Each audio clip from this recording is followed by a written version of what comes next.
श्री रामचरितमानस के बालकांड में गोस्वामी जी लिखते हैं कि जाई मुनीन है ही में वंतु पठाए, करी बिनती गिरी जहीं गृह लाए।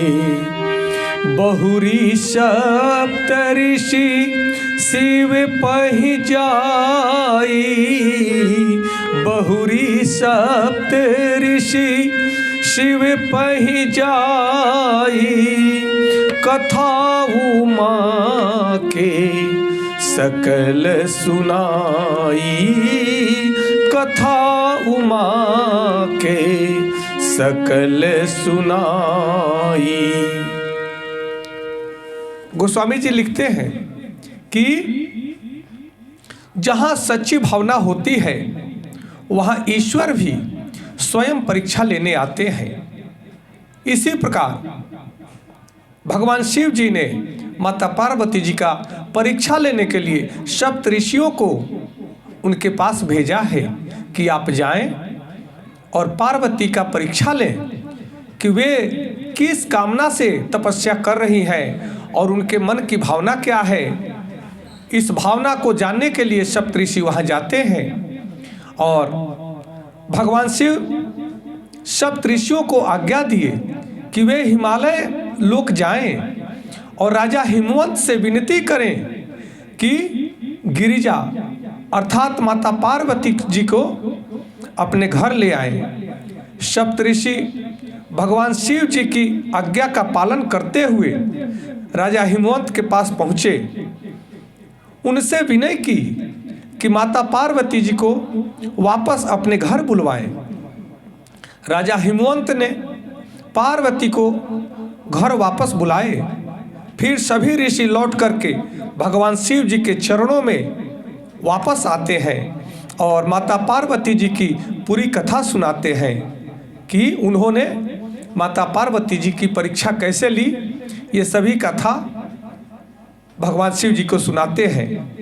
यह चौपाई हमें सिखाती है कि गुरु की आज्ञा का पालन स्वयं देवता भी करते आए हैं और हम सबको हर दिन हर पल सद्गुरु जी की आज्ञा का पालन करना चाहिए। इस रामचरितमानस के चौपाई से हमें अपने जीवन के लिए तीन बहुत ही अनमोल जीवन का सूत्र मिल रहा है कि आज के जीवन में जो माता पिता की बात का अनदेखी करते हैं या माता पिता की बात को नहीं मानते हैं, उनका जीवन सदैव ही उलझा हुआ रहता है। और जो अपने सद्गुरु के बताए मार्ग पर नहीं चलते, गुरु जी के मार्गदर्शन में नहीं चलते, उनकी साधना कभी सफल नहीं होता है। उनकी साधना रुक जाती है और वे जीवन में कभी सफलता को प्राप्त नहीं करते हैं।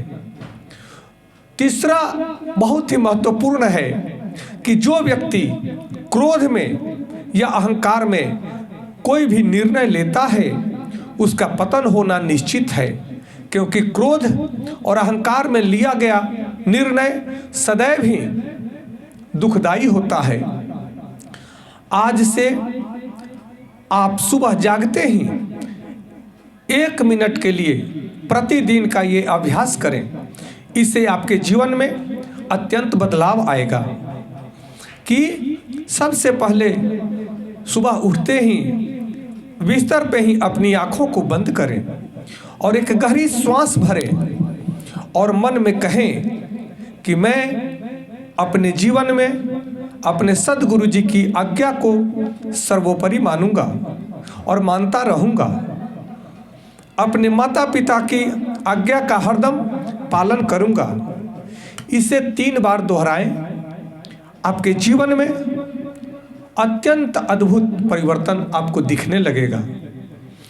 और आगे कल हम जानेंगे कि जब सप्त ऋषि भगवान शिव जी के पास जा करके माता पार्वती जी के विषय में भगवान शिव जी को बताते हैं, माता पार्वती जी की उन्होंने परीक्षा कैसे ली, तब भगवान शिव जी यह सुन करके अपने मन में क्या विचार करते हैं, कल के एपिसोड में हम आपको बताएंगे। और इस भाव को समझने के लिए, क्योंकि रामचरितमानस का उद्देश्य ही है हम सबके जीवन में परिवर्तन लाना, सबके परिवार में सद्भाव लाना, समाज में सद्भाव लाना, ताकि हमारा जीवन, हमारे पारिवारिक जीवन, हमारे सामाजिक जीवन सदैव ही आपस में प्रेम, करुणा, दया का सागर बने। आपस में सब मिलजुल करके हम जीवन के महत्व को समझें, ताकि हमारे जीवन का महत्व क्या है, तभी हम अपने श्रेष्ठ जीवन को प्राप्त कर पाएंगे। और सद्गुरु जी से जो भी हमें ज्ञान प्राप्त होता है, उस ज्ञान को अर्जित करके अपने जीवन में हम उतारें,